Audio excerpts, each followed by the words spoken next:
Hey, what's up everyone? It's also Lewis here with episode 3 of my motorbike tutorial series. So in episode 1 we went over the components of the bike and everything on the bike. Episode 2 we went over clutch control and throttle control and the basics of braking, and obviously just kind of stopping and moving, getting yourself used to being on the bike at lower speeds, which is obviously a really good thing to learn when you're first starting off, because pulling away and stopping is what you're going to be doing the most, and it's one of the more difficult things. So episode 3 we're going to be busy just progressing past from that, so we're going to be looking at your position on the bike and then moving up and down the gears as you obviously increase your speed or out of a junction or from a standstill. So first of all, obviously body position. So as I explained in the last one, you want to kind of grip the bike with your thighs and your knees. Your arms should be nice and comfortable, you should be nice and loose, you shouldn't be gripping too tight, you should have a nice little sort of thingy grip on the actual bike. That guy just stared at me as he went past. Feet. A lot of people put your feet in the wrong position. Okay, so what you should have is the balls of your feet, which is the big bony part that's just below your toes, should be on your foot peg. Some people have the foot peg in the middle of their foot and some people will have it right at the back. You don't want to be doing either of them. You don't have as much control of the actual bike. Also, if you have it on the back like that and your foot's a bit out and loose and you start getting some lean angle, your foot's going to hit the floor, which is going to cause the bike to be unstable, and obviously you wouldn't want to, snap your ankle backwards or anything like that. That's not pretty at all. So you should be on the balls of your feet. You've got full control, you've got nice balance, everything like that. That's where your feet should be. Obviously, center of the bike, so you're nice and comfortable. When you come to turning, so obviously now that we're going to be pulling away, so we're going to go up and down the gears, and obviously we're going to be going around just the oval that's here at the industrial estate. When you come to turn, a lot of people, when they first look at a bike or get on a bike and they know they have to lean, it can seem a bit daunting, it can seem a bit scary, but honestly it'll come naturally. It's nowhere near as hard as it seems. Your body will just kind of naturally do it. You'll know how much to lean as soon as you start. You're not going to suddenly lean too much and fall off the side. If you're not leaning enough and you're not going to make the corner, trust me, you'll suddenly realize and you'll give it a little bit more. So I wouldn't panic too much about leaning. In terms of turning, so at very low speeds, so below 5-10 mile an hour, you basically just obviously turn the handlebars. So if I was going to do a U-turn here, I would just turn the handlebars and nice and slowly go around. Once you're at higher speeds, obviously you don't tend to turn the handlebars. You need to learn to actually lean the bike. Then there's an even more advanced steering technique, which is counter steering, which I'm not going to do in this episode. This is just going to be kind of a more overall basic one. That one I'm going to do a separate video on counter steering, which will go more in depth and everything like that, so keep a lookout for that one after this. Right, so I think that is everything. So we're going to have a quick chat about going up and down the gears, and then we'll get a little move on just so you can see a sort of demonstration, and then that's good. I would advise, being in a car park and just hit something like that. I know it seems slow, all 3 episodes have been so far not even on the road yet. But the thing is, you need to get comfortable with all of this before you're on the road. Like that's ideal. Once you're on the road, you've got a lot more hazards. You've got other people on the road, and cars and bikes and trucks and vans, and to be honest, as everyone will know, most drivers, anyone on the road can be a dick half the time. So if you make a mistake or you're nervous, a lot of the times they're going to be honking at you and stuff, which will make you worse. So it's good to get all of this down, feel pretty comfortable on the bike, feel comfortable you're not going to stall or fall off or anything like that before you get on the road. That is my advice. So hence why we're at the industrial estate today. So gears, right, so gears, as I showed last time, obviously it's just up and down. So when you're in first, so we're going to get the bike on anyway. So obviously when you're in first, I said last time, you got to get the bike sort of purring a little bit and then reach the bite and then slowly go forwards. The actual sort of motion of reaching the bite only really needs to be done in first gear. Once you start going up the gears, because your bike's already moving, it already has momentum, you don't need that extra power to get over the inertia of the bike.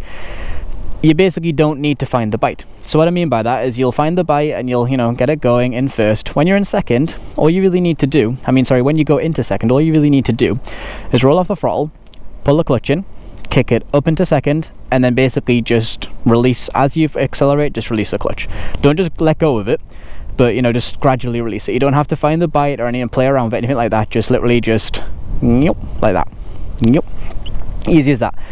It is much easier going up the gears, don't worry. When you come down the gears, I would bring the clutch out a little bit slower, a little bit more gradually. Don't kind of just let go of it, because obviously when you go down a gear, your revs will jump up.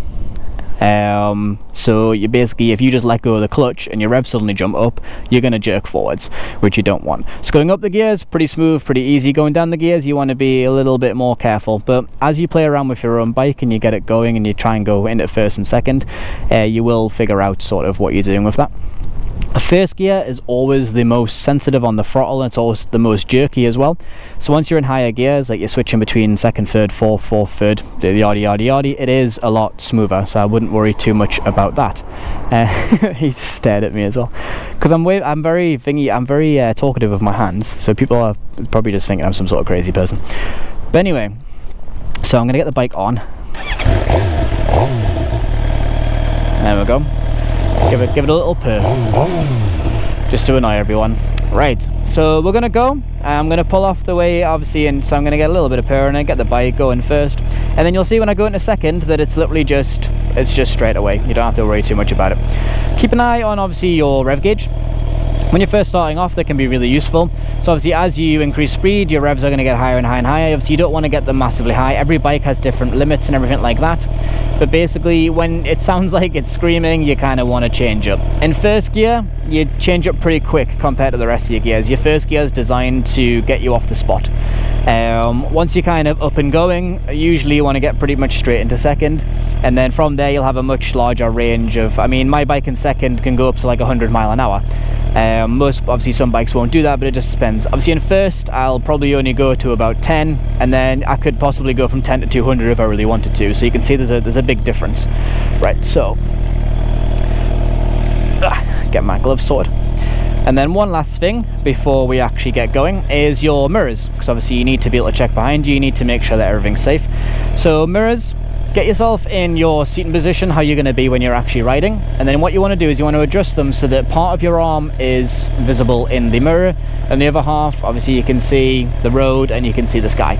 Not too much of either, just kind of, you know, get it to a sensible level. Obviously you imagine, you know, the height of a car or a van or something behind you, you want to be able to see it. The reason you get your arm in as well is because then you know the mirror is facing straight down the side of your bike. If you have it so you can't see your arm, it could be facing sort of over here, which means you might have a nice blind spot behind you. If you just check your mirrors and something's next to you, like another biker or something, that could cause an accident. So do the same on both sides.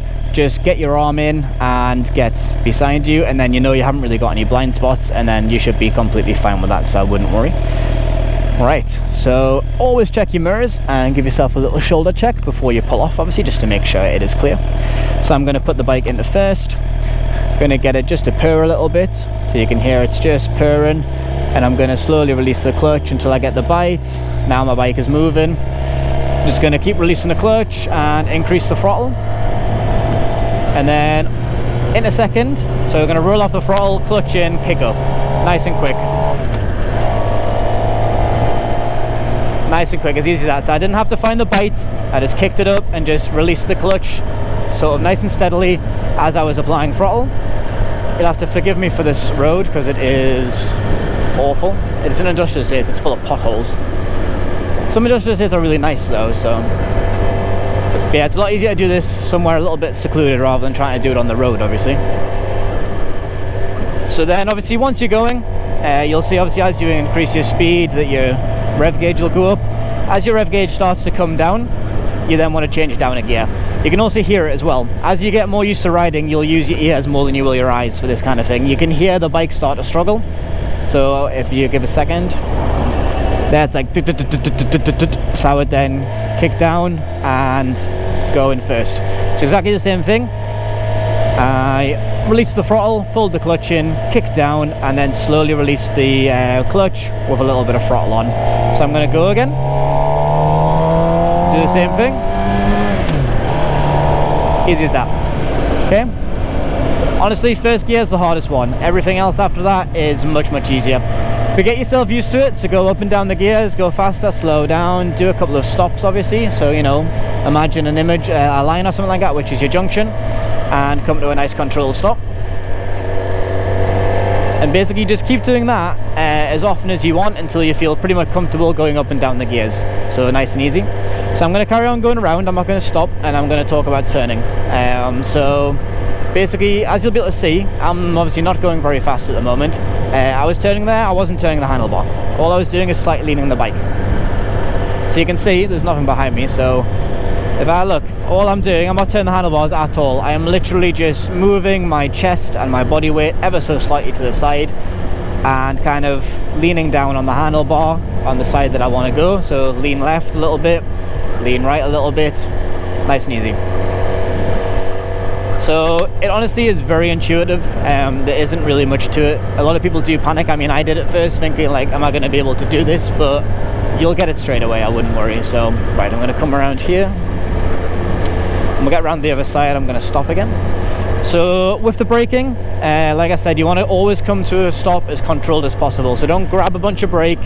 You want about 80%, 70-80% on the front and about 20 or 30% on the rear. And you want to just squeeze it nice and gradually. You don't want to just grab it. Your bike should come to a stop nice and straight. Sorry, I had a bit of a jolt there. It's because I hit a pothole.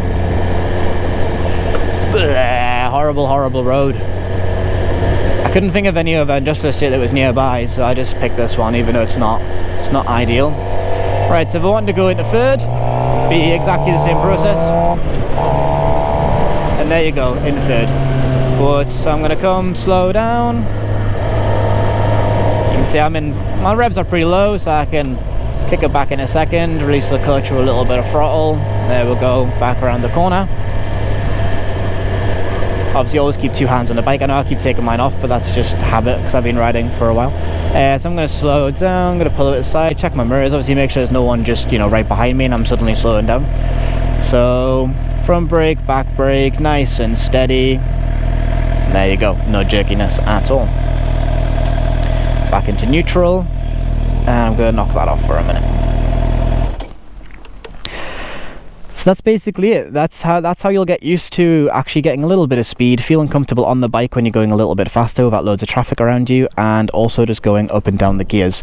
Keep practicing just going up and down, just speed up, slow down, go into first, second, third, all that kind of thing. I mean, if you have a really big industrial estate like some of them do, you might even get a bit more speed and get into a higher gear, depending on obviously your bike and how fast you can go without getting in trouble. But yeah, so keep practicing that. The next lesson is going to be basically taking 1, 2 and 3 and putting it onto the road. So we'll be doing all of the same things, but obviously we'll do some road positioning and stuff like that, and obviously we'll be able to get a little bit faster. So I hope that was helpful, guys. I hope you guys enjoyed. Please like, comment and subscribe, and keep a lookout for lesson 4. So until next time, guys, peace out.